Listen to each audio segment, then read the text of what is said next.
Hi, this is Alex from devstories.eu. Scanpy Single Cell Analysis, Episode 10 of 16.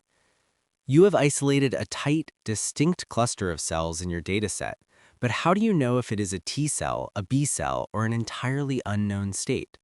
Mathematics grouped them together, but biology has to tell you what they are. That translation step relies entirely on marker gene discovery. Before looking at the tools, we need to draw a hard line between clustering and annotation. Clustering algorithms simply group cells based on statistical similarity across thousands of dimensions and assign them an arbitrary label like cluster 0 or cluster 1. That number means nothing biologically.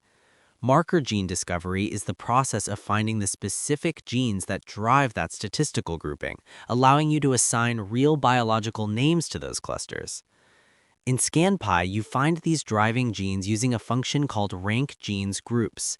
This function performs differential expression analysis. It takes a categorical grouping, usually your calculated clusters, and compares the gene expression of cells inside one cluster against the cells in all other clusters combined. The goal is to find genes that are highly expressed in your target cluster, but mostly silent everywhere else. By default, it compares each cluster to the union of the rest of the cells, but you can also configure it to compare a cluster against one specific reference group if you are looking for subtle differences between two highly related cell types. To decide if a gene is truly a marker, Scanpy runs a statistical test to score the difference in expression. You can choose a standard t-test, but the Wilcoxon rank sum test is highly recommended and is the standard choice for single-cell data. Single-cell gene expression does not follow a normal bell curve. It is highly variable, heavily skewed, and full of zero values where a gene simply was not detected. The Wilcoxon test does not assume a normal distribution.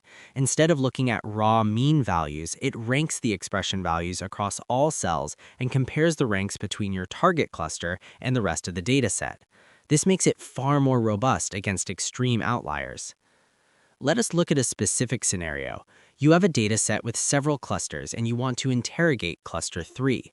You call the rank genes groups function, tell it to use your existing cluster labels, and set the method to Wilcoxon. Scanpy crunches the numbers and ranks every single gene based on how uniquely it defines cluster 3. You then inspect the top results. You see that the highest ranked genes are CDA8 and GZMK. If you know your immunology, you recognize immediately that these are classic markers for cytotoxic T cells. Because these specific genes are uniquely upregulated here compared to the rest of the dataset, you can confidently label cluster 3 as a CD8 positive T cell. The output of this function is stored quietly in your ANData object under the UNS attribute.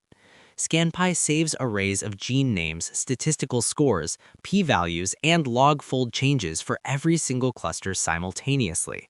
You can extract these arrays to build data frames, save them to a CSV file, or pass them directly to downstream annotation tools. Here's the key insight.